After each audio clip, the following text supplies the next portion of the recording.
Au commissariat, Roxane fait part de sa découverte de la veille à Sarah, Michael et Nordine. En effet, elle a trouvé un point équidistant aux 3 lieux d'agression qui correspond à une salle de sport, le Fissette Club. Michael décide d'envoyer Nordine pour infiltrer ce club et récupérer le fichier client. Par ailleurs, il insiste pour que Sarah se repose malgré la forte réticence de cette dernière. Roxane prend néanmoins sa compagne à part pour abonder dans le sens de Michael. Elle estime que Sarah a besoin de repos et lui suggère de passer du temps avec Enora. Sarah finit par accepter. De son côté, Nordine se rend à la salle de sport et fait connaissance avec l'un de ses membres qui possède notamment des élastiques de sport dans son sac et qui s'avère être un vrai macho. Nordine le garde à l'œil, puis croise Octave, également venu s'entraîner.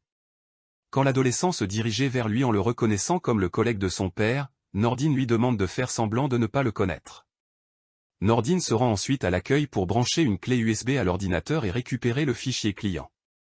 Il manque de se faire prendre par Antonin. De retour au commissariat, Nordine remet la clé USB à Roxane. Il mentionne Antonin et Octave. Michael ignorait que son fils se rendait au Fissette Club.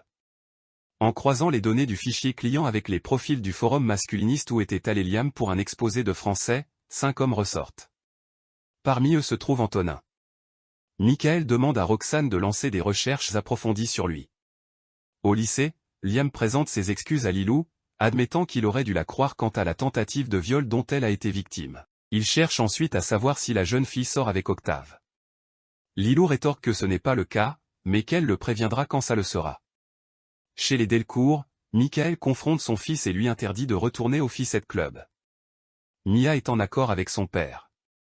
Mais Octave rétorque qu'il est assez grand pour ne pas se laisser influencer par des masculinistes.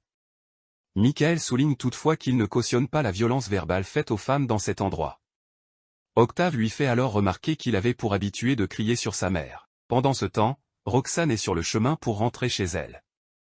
Bart l'appelle pour l'inviter à dîner avec Sarah et Enora. Roxane décline l'invitation, y compris quand Bart suggère de venir chez elle à la place. Elle prétend être trop fatiguée. En fait, elle cache à Bart le viol dont Sarah a été victime. Après avoir raccroché, Roxane ouvre sa boîte aux lettres. Elle y découvre une enveloppe blanche à l'intérieur de laquelle se trouve le message suivant: « T'as aimé ça, petite salope de flic?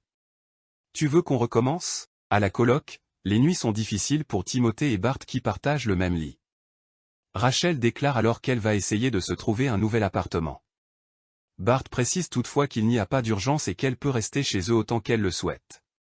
Plus tard, Rachel regarde des tutos de self-défense. En effet, elle ne s'est pas encore rendue à un cours car ils n'ont lieu que le soir, dans des endroits qu'elle ne connaît pas. Elle propose à Timothée de l'aider à s'entraîner, mais ce dernier n'aime pas trop recevoir des gifles. Dans la journée, Rachel et Timothée vont faire des courses. Sur le chemin du retour, Timothée fait remarquer à la jeune femme, très nerveuse, qu'elle marche beaucoup trop vite. Il compatit à la peur qu'elle ressent, mais lui suggère de se forcer à reprendre une vie normale. Il lui promet d'être là pour l'aider à reprendre de bonnes habitudes.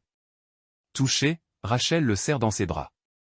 Au Spoon, Camille est en compagnie de Zach lorsque Simon passe les portes de l'établissement et les aperçoit ensemble. Inquiet de ses fréquentations, Simon décide d'alerter Raphaël. Il ne veut pas que Zach attire des ennuis à son ex alors qu'elle vient juste de se débarrasser de son bracelet électronique. Raphaël en prend note, effectivement étonné que sa fille revoie Zach après lui avoir dit qu'elle prendrait ses distances avec lui. Elle interroge donc Camille à ce sujet. Celle-ci se défend en affirmant qu'elle ne sort pas avec Zach et qu'il a arrêté ses deals de drogue. Plus tard, en faisant un footing dans un parc, Raphaël tombe par hasard sur Agnès Prado. Les deux femmes s'assoient sur un banc et se confient mutuellement sur leurs problèmes. Raphaël évoque Camille, tandis qu'Agnès explique que son mari refuse de signer les papiers du divorce.